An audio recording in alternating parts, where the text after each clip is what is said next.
Hello, Primals. Welcome back to another episode. Today, I want to talk about besetting your enemies with your success and loving those that you care about. Now, I've been going to a different gym for the past week or so, and something that I've really noticed is how much more attentive they are to how they care for their bodies and just their quality of life in general. And just it's just a different environment. So you're naturally going to be exposed to different things. And something that I learned in the last week or so is that, well, first of all, seeing these kinds of people gave me inspiration to start going to the gym twice a day for the last week.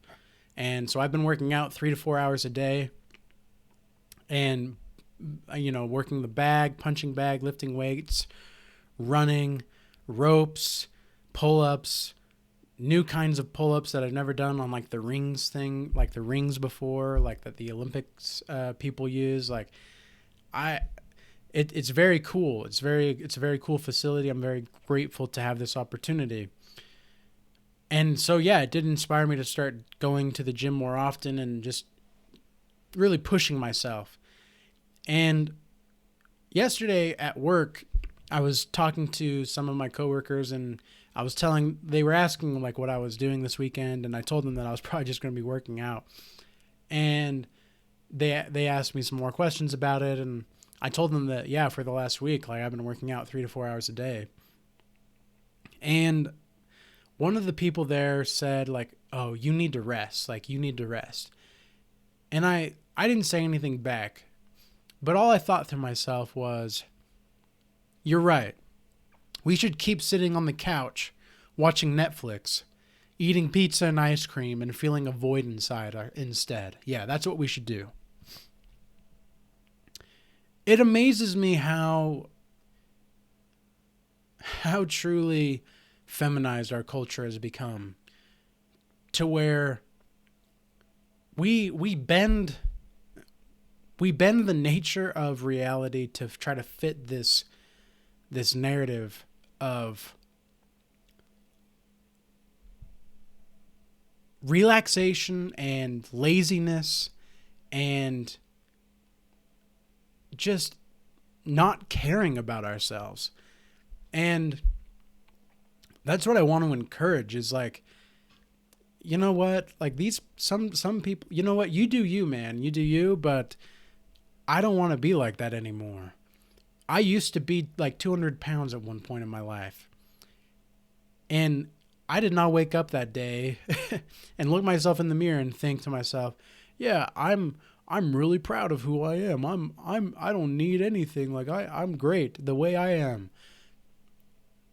What a bunch of bullshit that was. What a bunch of bullshit it is. And so what did I do? I stopped eating ice cream and watching Netflix, and I started doing push-ups. Now, this was about 2 years ago or so. And since then, now I'm making so many more healthy decisions in my life. I'm really understanding the connection between the mind, body, and the soul.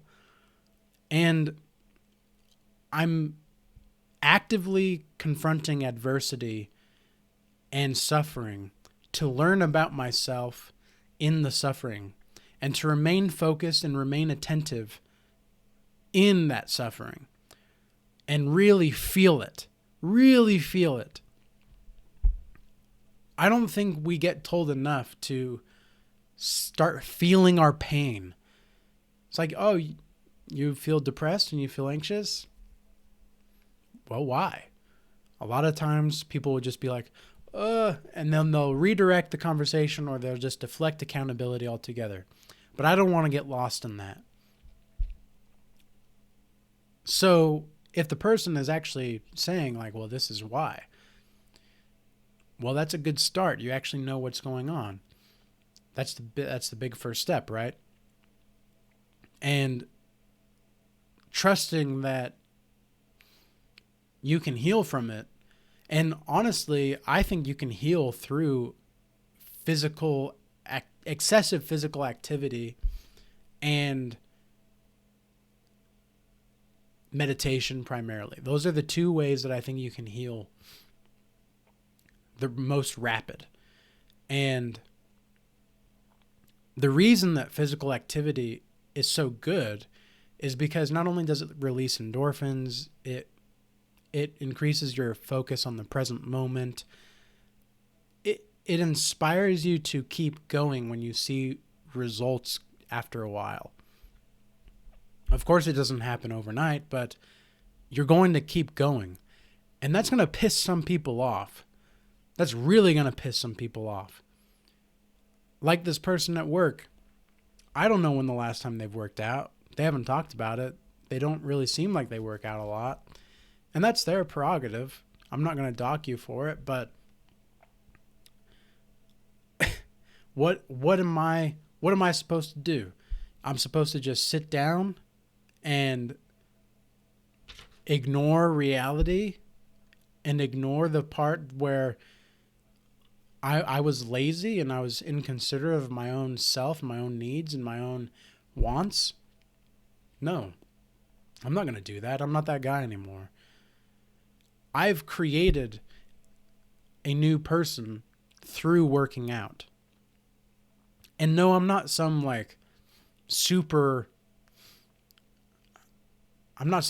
Instagram or whatever influencer. I'm not that. I'm just somebody that's trying to spread a message, right? That's just who I am. And casting my worries away through working out has been a very big help.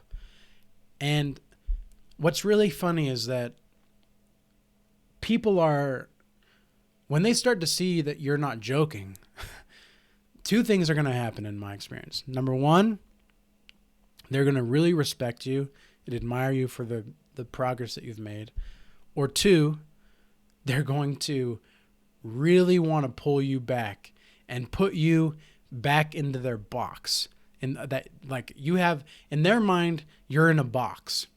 And you're not supposed to leave that box. And when you do leave that box, it fucks with their reality. Excuse my French. But it fucks with their reality. And they don't like that. They don't like feeling not in control of you anymore or not knowing who you are. And maybe you're evolving and they're not. So they don't like that. These kinds of people are your enemies. They're going to drag you down. They're going to hold you back. They're going to want you to not become the best version of yourself. Why? Because they're projecting their shadow onto you. They are projecting what they don't like about themselves onto you. And the other people that are wanting to build you up legitimately, they may not be at the caliber of where you're at, but if they're willing to put in effort, I mean, that's enough to be better, right? If the person is striving to be better, there's nothing wrong with that. That means that the person is not only coachable and teachable, but also is willing to learn. And I think that's one of the biggest things that you can get from besetting your enemies with success is understanding that they're not willing to learn. And they don't want to learn. They want to learn how to destroy you. They don't want to learn how to be better. It's just not in them. And some people just don't have that in them, which is okay. But I'm not going to play that game of not believing in myself. I'm going to stop. And I want to encourage everybody watching to stop saying things that make you seem or sound incapable. Stop saying things that make you feel not vulnerable is a different one because you can be vulnerable, but stop making yourself feel like you're in chaos. You don't have to be in chaos. Simplicity will save your life. And it's better to know sometimes, like, do I want this person to be in my life every day or not? It's that easy. It's a yes or no question on your end. And trust me, when I'm saying these things to you, I'm pointing one finger right back at me, because I know that in my heart of hearts, I still have that boy that is very, very caring and that is really wanting everybody to be okay. But I also know that the man inside me understands that there are people that don't want you to be okay. And so not only do I have to protect that boy inside me, but I have to protect the innocence and provide for the innocence of the population and help them understand that there are people out there that do not want to have you better. They do not want to see you become the best version of yourself. So prove them wrong. Peace be with you. Till next time.